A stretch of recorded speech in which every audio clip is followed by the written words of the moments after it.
Kweganawagirono, and welcome to another episode of Straight Talk. I'm one of your hosts today, Michael Stock Sr. We have Lance DeLille as a co-host, and we have a special guest, Timmy Montour, to sit in on the show. Welcome, gentlemen. Yeah, thank you.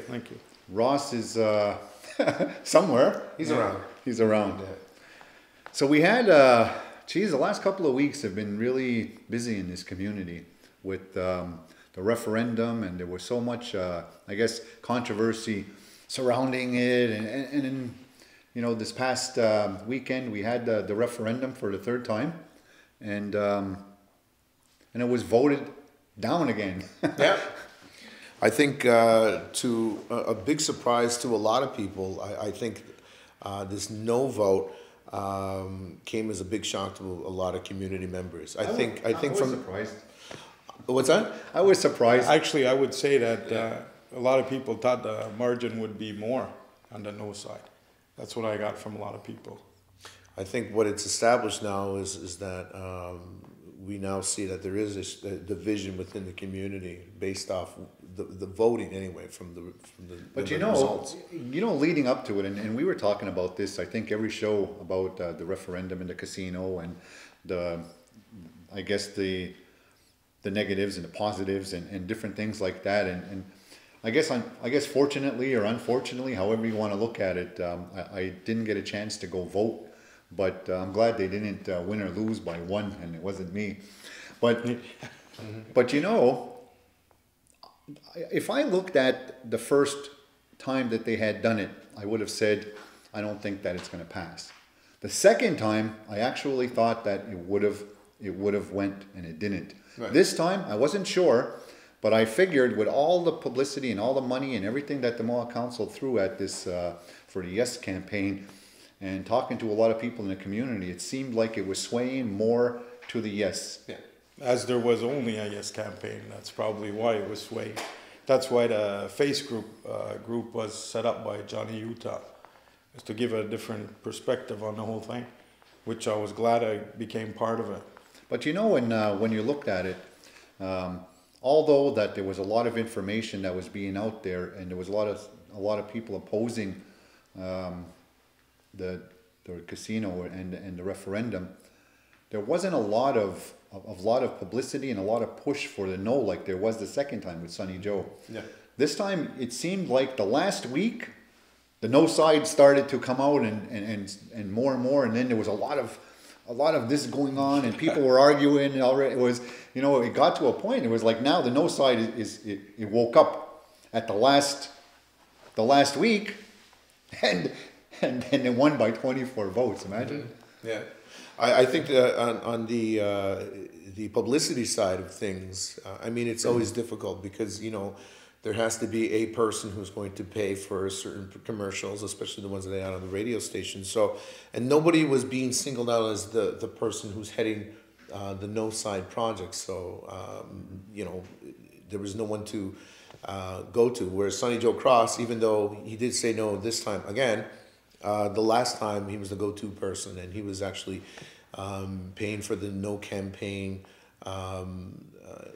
commercials. There was a commercial that ran right here on this channel, and the signs. But this actually was kind of interesting.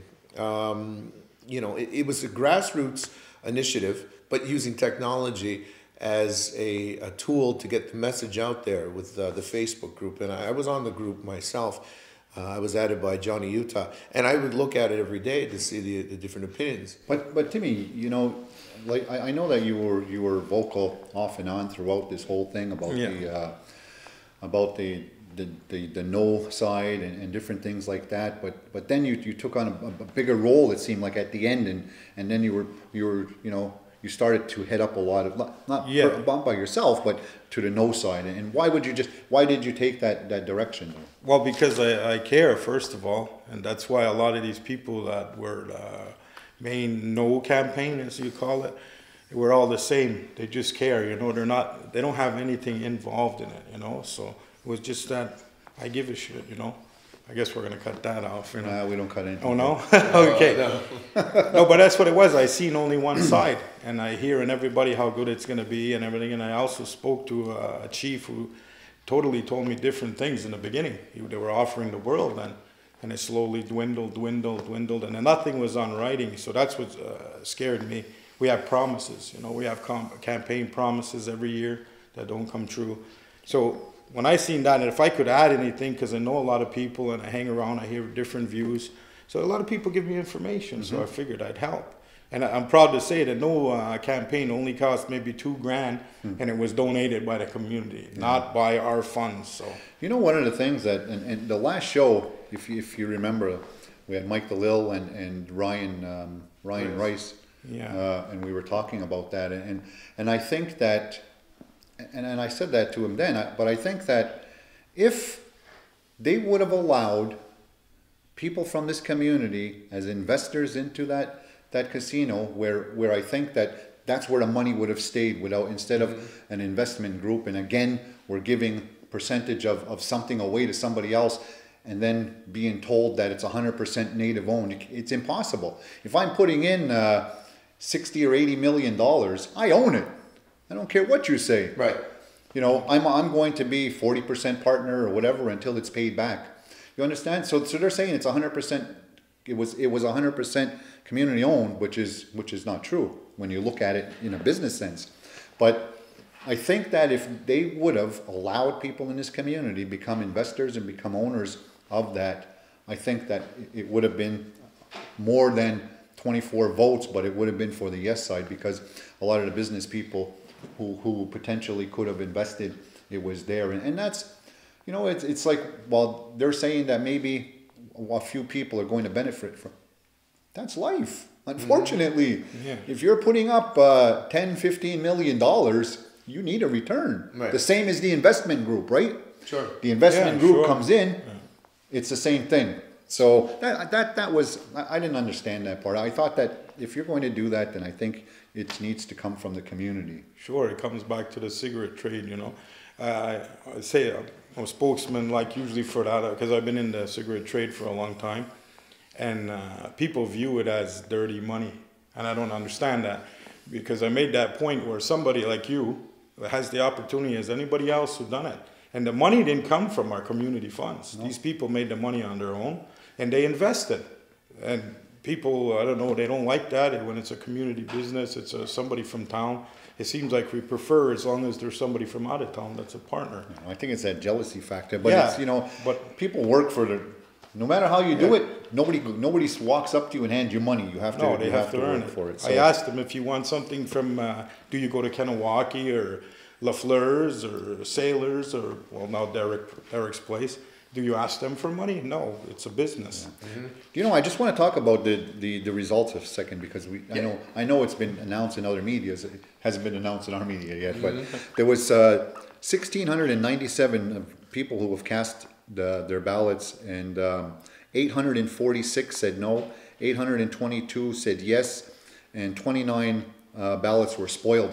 When I looked at that, I said to myself, there's going to be a big recount, is because it's too close. Right. They were saying that there was three times that they recounted, but that still wouldn't have been enough for me. If you look at a regular election, not a referendum, if it's only 24 votes, you're recounting that until the cows come home, because you want to make sure that everything is there. And if I was the Mohawk Council, I would have already said that I want another recount, just to make sure it's there. But politically, I think that they don't want to. Yeah, of course, because what if it was the yes? Well, they wouldn't expect us to have a recount, would they? So that's the way it works. The no side, I guarantee there would have been the same thing, but but only because it's maybe by one or two. But you're allowed. But you're allowed to do that, you know. And I think that when something is that close, it should be looked at. You know, the 29 that were spoiled. You know, look at that and reevaluate. So I'm not sure if they're going to do it, but no. But they still have the opportunity to do it, don't they? I was there when they came out, and they said they had already went over it. And the 29 ballots, somebody personally told me, I don't know if it's confidential or whatever, that a lot of those ones that were spoiled were no votes anyway. See, in my point of view, people say it was so close, half the community wanted it, but we're forgetting about the other people that didn't vote or abstained, like the Longhouse. So actually, in my point of view, it was like 2,400 said no. Because anybody who wanted this had the opportunity to go there and speak their mind, and they didn't. So in my point of view, there's only 822 that wanted it. Well, the Longhouse did definitely, send out a press release and saying that they don't agree with this casino. Yeah. So that is a collective, as the Longhouse. It was decided But- it was actually decided at Grand Council. Yeah. So once it got back over here, it's just an extension of what Grand Council had said anyway to the whole But casino issue. but- At the end of the day, it's a no vote. Yeah. The referendum is dead again. 3 strikes, you may be out, because I'm not gonna say you're out. He's like, They have, Yeah. they have 4 or 5 years before they can reintroduce it again, according to rules and laws and stuff like that. We'll see what happens between now and then. Right. We have to take a break. Yep. We definitely have to take a break. So we'll be back with more here on Straight Talk.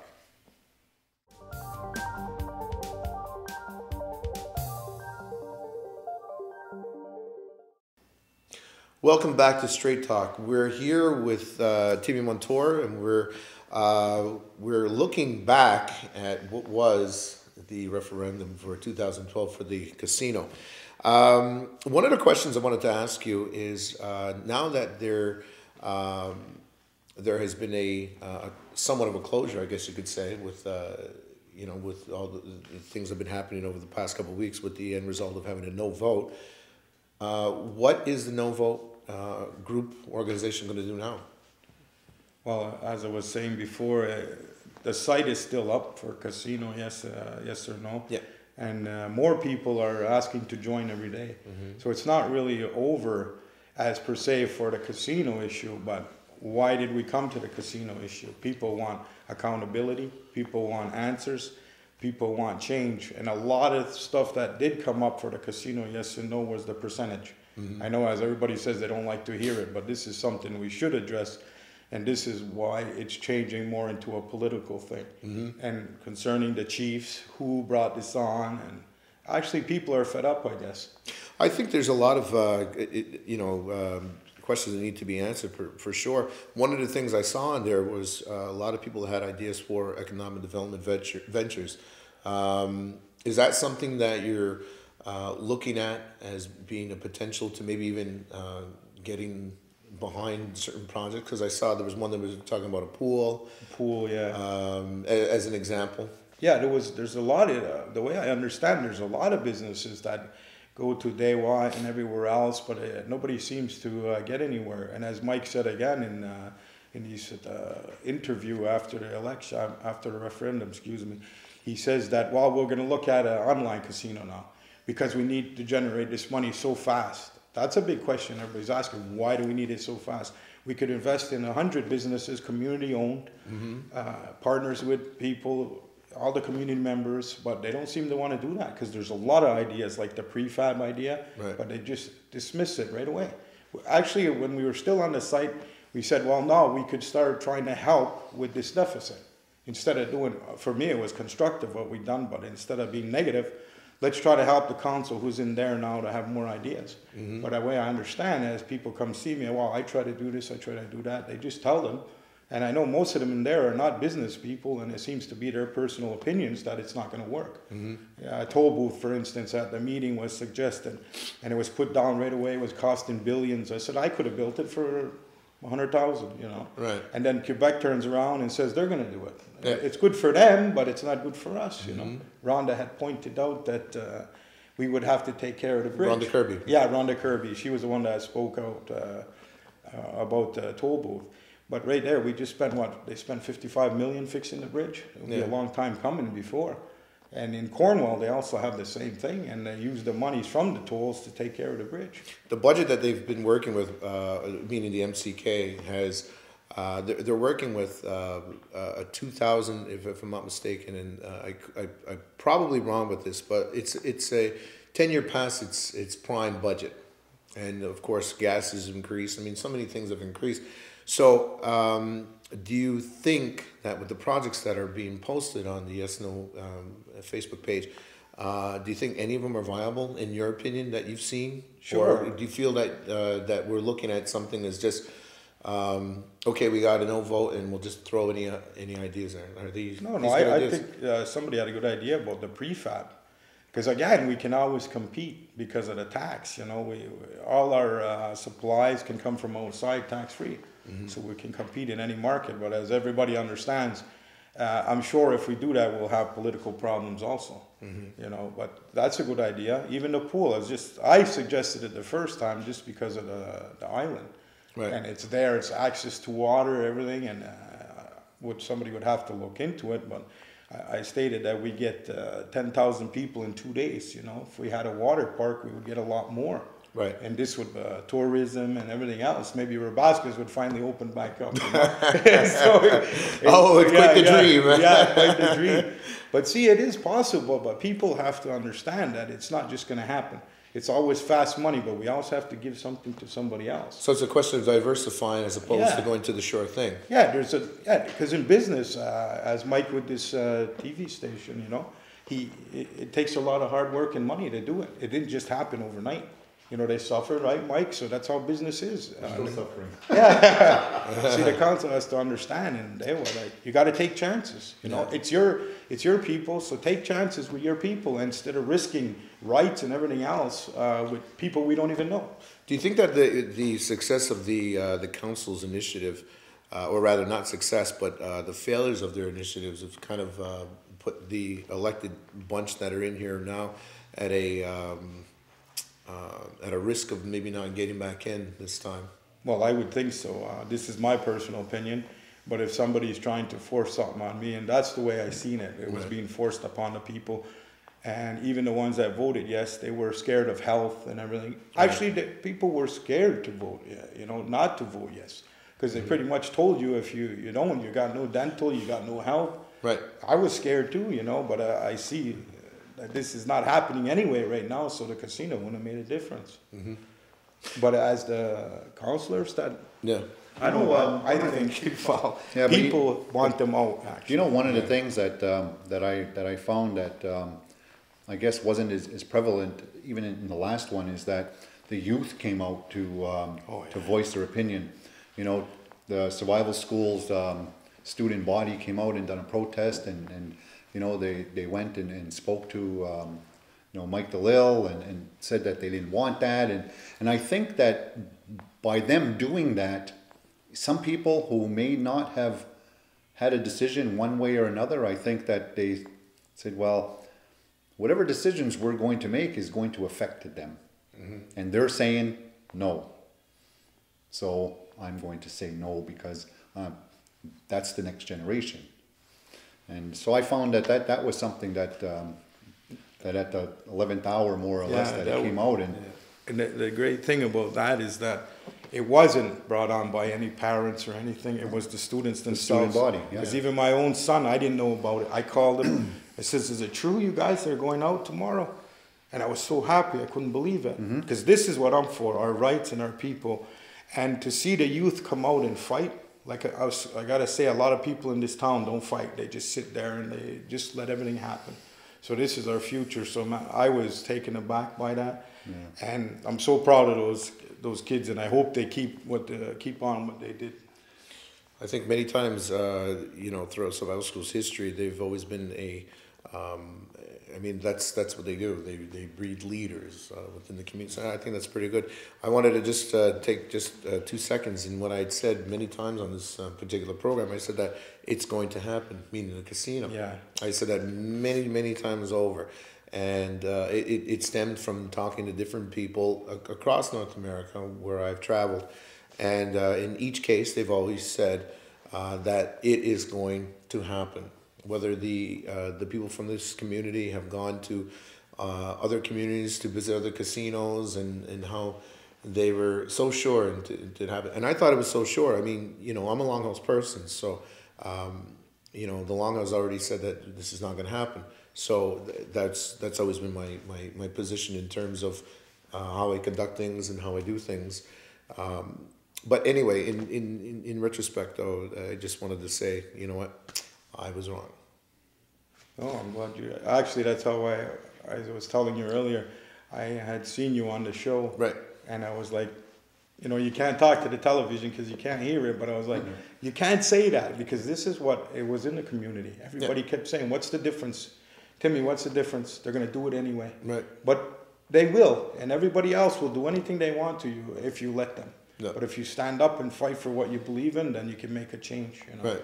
So thanks a lot for that. Sorry to say, negative attitude that day. But I Yeah. Well, with that being said, we're going to take a quick break, and we'll be back right after these messages.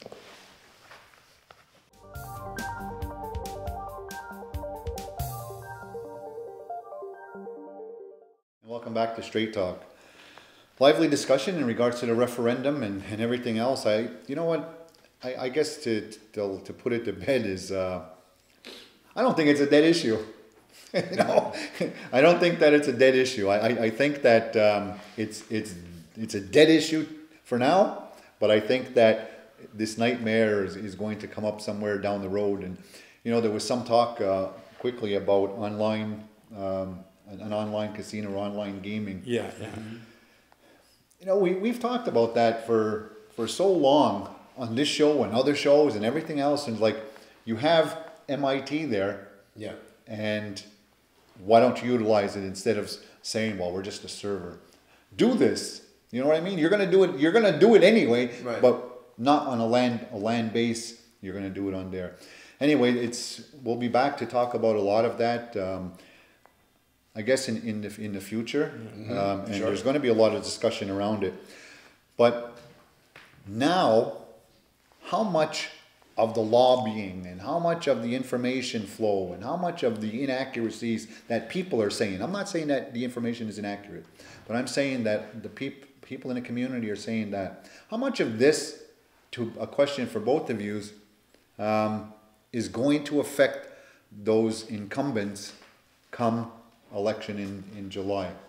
Oh, I think it's going to have a great effect on the results, and this is what's coming out in the Facebook. You know, they want to change things because actually look at it. Some of the people have been there for 20 years, and there's no change.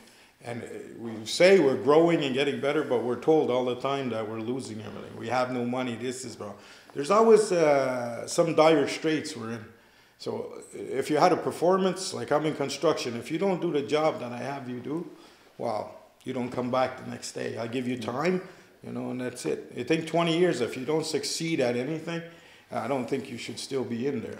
Well, I mean, that's a consensus with a lot of people when it comes to it. They're saying that they think that there should be terms, not just terms of running, how many terms that you can be in there, because people do get complacent.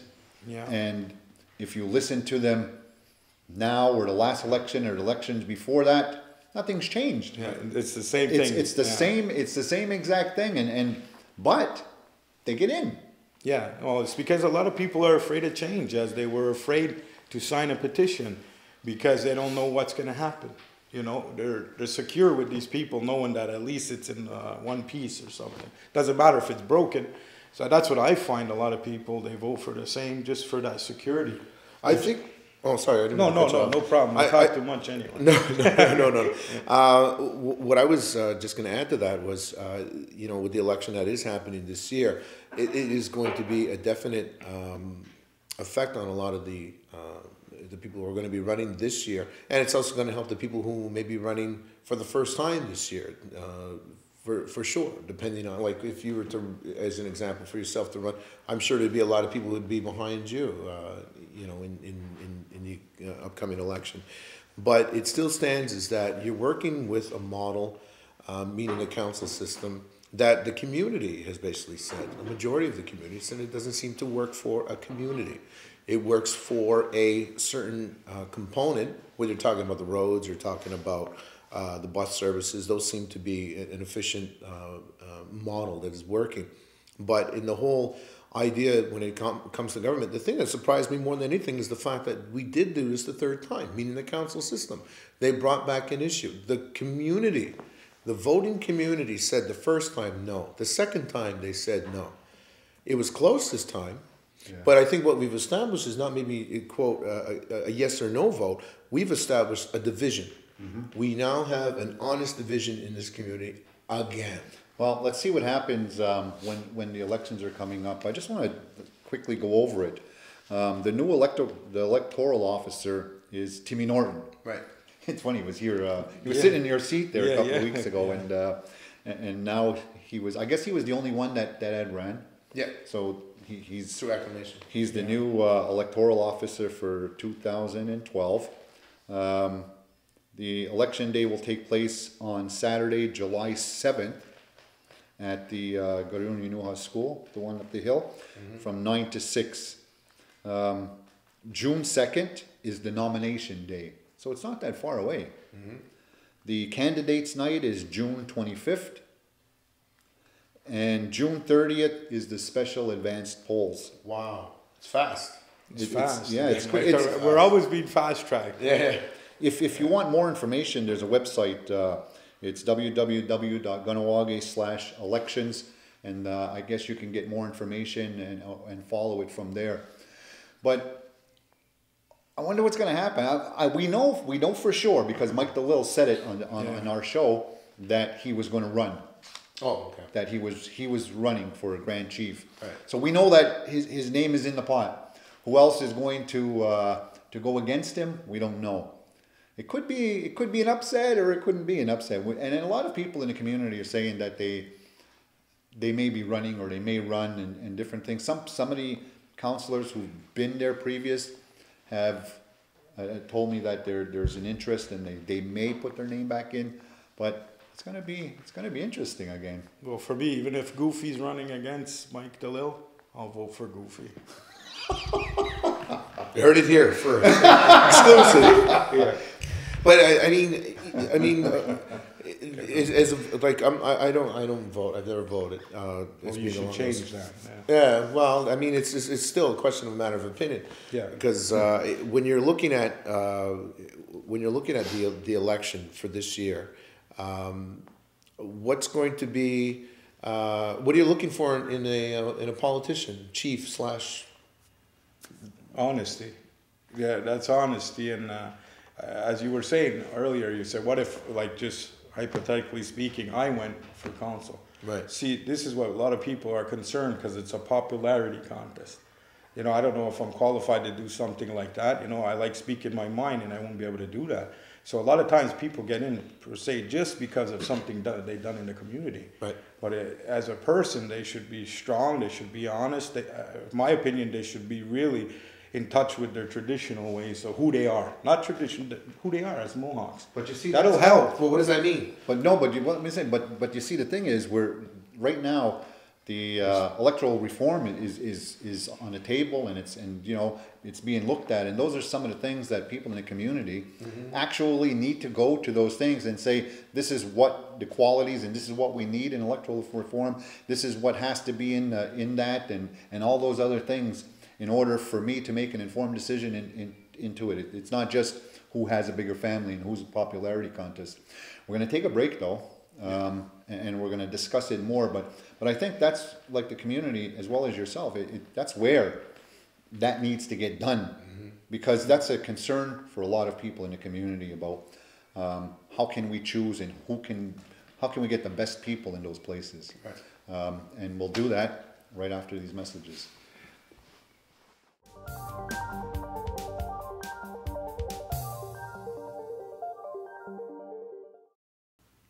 Welcome back to Straight Talk, and during a commercial, we acquired Ross again. Mr. Ross Montour is back on the program. Welcome back, Ross. And he was in for part of the last segment anyway, when we were discussing elections, and unfortunately, not fortunately, he wasn't here when we were talking about the referendum. But what was your opinion on it? I know that everybody had an opinion, and Well, it's clear, I mean, publicly what my position was, with all the letters that were in the Eastern Door. And I just felt like, I felt strongly about what my position was, as other people were as well, both for and against. I felt I needed to make some comment while I had a chance to say, you know, notably, one of the things I'd like to give a shout out to is Paul Deere. Is a particularly strong letter that he wrote. Now, clear that people were passionate about this coming and going. You know, it was in Pittsburgh at a history conference, and we were checking in throughout the day. You know, does anybody know anything that's going on yet? Is there a protest? What's going to say? When it came down that it was 24 votes, we didn't even hear about the 29 spoiled ballots. We knew that it was tight. You know, but there again, it just it goes to show. I was that people feel passionately. You know, people were for it, and you know, you understand what their thinking is and their rationale. But people just as much they made some mistakes. One of the mistakes they made was to take this petition as lightly as they did. They you know, to me, strategically, they should have said yes. They would have, I think, gotten more people to say yes. That said, that part is done. I hope it stays done. But somebody said to me, you know what, Ross, with 24 votes different, they'll be back in 5 years. I hope not. I hope we don't have to be in that position if we have some leadership who can come up with better ideas that will meet the needs of the community. And maybe as a community, we need now to come together as opposed to that. Now, this election, the thing that I wanted to talk about before we move on, is that I really think in my own mind, this election now is a referendum on the whole process of how this third casino referendum came about. And I think they know that, and I think they're you know, the incumbents are doubling down on that. But I also think that people are also seeing that, you know what, you need the people to be involved, you need the people to be active, and I hope that the people's meetings, I know there's a lot of talk going on, the people's meetings need to go on. There's going to be more. Because that's where the real strength has to come from. And it can't be because somebody at the council table says, we need more people to support our initiatives. It has to really, truly come from the people. So that's my 2 cents as far as that. I apologize for coming late. You know, but it's been a really hectic week, hasn't it? I can imagine, yeah, for a lot of things. And, you know, the elections are coming again, and then it is. It's, you know, we're that time, we're not even at that time. We're at the 11th hour now. Yeah. Because that time of the year was last year, at the end of the year prior to the holidays, where where people are already asking for whether they're going to run, whether they're not going to run. They're already starting their campaigns, even though that they say that they're not. Everything that was been on the back burner is all coming up now. This is what I did. This is now you're getting their bucket list of all the stuff that they were supposed to have done, and now that it's happening in some respects, in some it's not. So the election, the election thing is gonna be. But you know what, Mike? And I said this to Thomasina Phillips when she ran the talk show. What she asked me one day, she said, one of the previous elections, what should I ask? I said, what you need to do is you need to go to the Eastern Door and you need to check through all those interviews and say what each one of those incumbents said they were going to do, what they promised to do, and compare that to the record of the things they voted on, for, or against, and the things that they did and they accomplished. Because anybody can say, and this is the thing, this is the particular, one of my particular beefs with the whole election process as it exists under an Indian Act band council system, is you can say anything you want at a candidate's night. It's a chicken in a pot discussion. I'm sorry, no offense to anybody. But you know what? You can promise anything, but when you get in there and you get a stack of policies telling you this is the way it's got to go, okay, then the people need to consider that when they think about who they're going to support. And if there's any way to come out of that, then you really need to look at what body of people sitting at that table can bring about a change. You know, there's a survey on one of the online news media in town about what kind of government you want to see.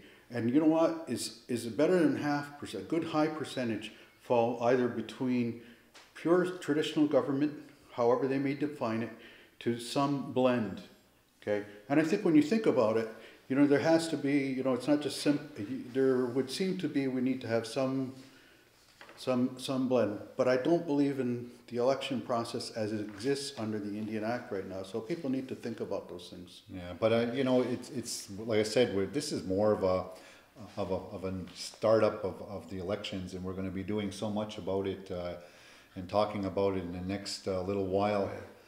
I'm just surprised. I'm surprised that we haven't had an election group yet. I mean, there's old ones that the last election, you know, where the groups come out and people are talking about what they want or who do they want and different things. It hasn't been vocal in the social network, but the last election was one of the biggest ones in regards to social media, Right. where it was going out. And actually, some of the councillors utilized that to their advantage, and they did get in. I think that the ones that aren't using that are going to be, and some of the ones that were in there 20 years, it's funny, all of a sudden they had a Facebook page. Actually, I know. it was my first time. I didn't know that you know how to use a computer, Yeah, but I you had a didn't. Facebook I still page. don't. People keep correcting my grammar, and I'm still learning. But you know what? We have to cover a lot of that, and we will cover a lot of that, and there will be a lot of discussion in the near future. I can hardly wait till we see who's actually going to be running and getting him on this particular show. It'll be interesting. It'll be Very interesting.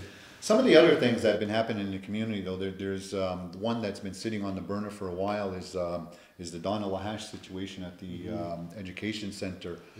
There was a vote, I guess, the other night to do an inquiry, and according to the vote, the poll that they had done, 66 people, 66 were in favor and 17 were not to have an inquiry. So I guess it's going to go to an inquiry, and there'll be more information when Mind you, an independent inquiry is what they were looking for.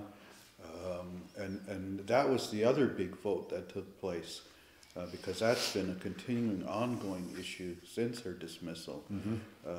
And so now some of those questions maybe will be answered. So again, it's a wait and see, right? To see how that. With Donna's issue, I was at the meetings, and what turned out in the end is not exactly what the parents wanted. The first meeting was at the Legion, and then it was agreed that we're going to go to the school up the hill.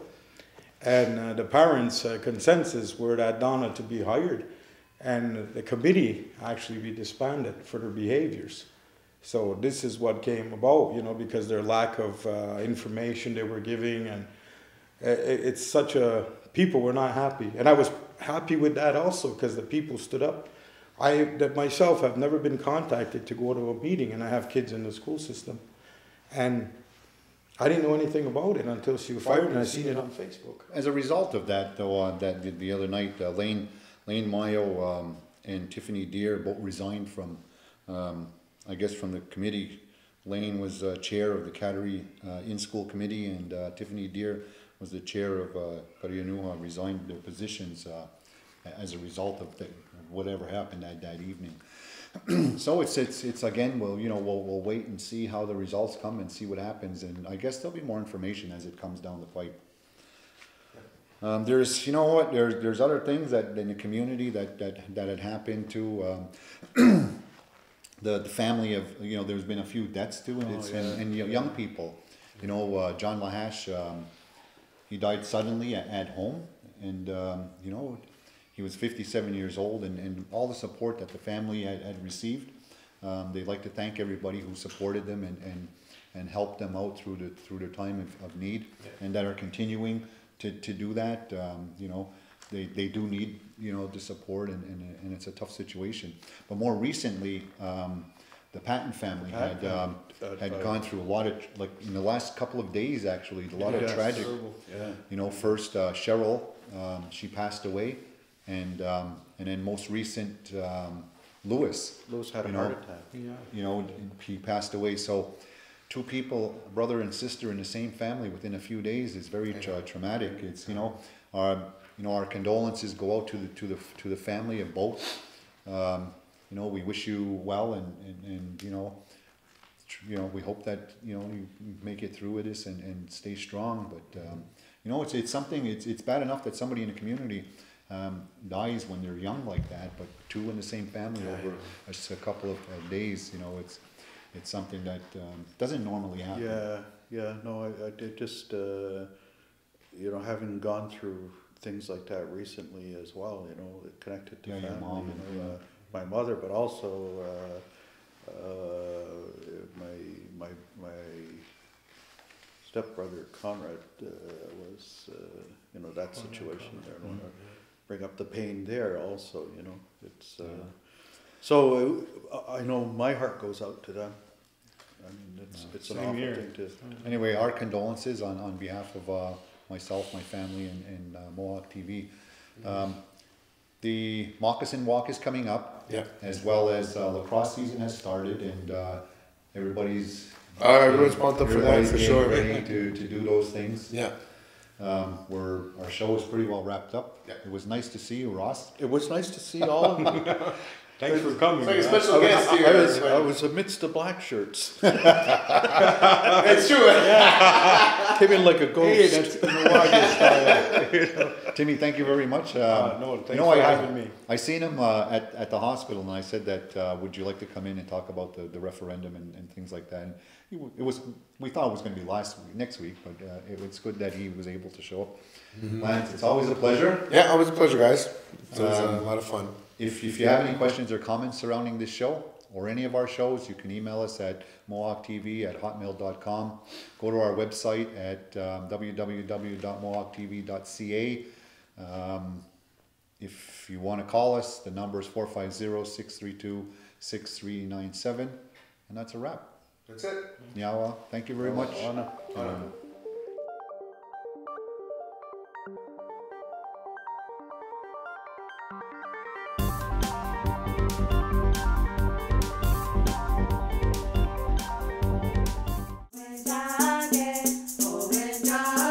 Kanya ke haga thadi adraste kayerniga hiadu zewaderordu.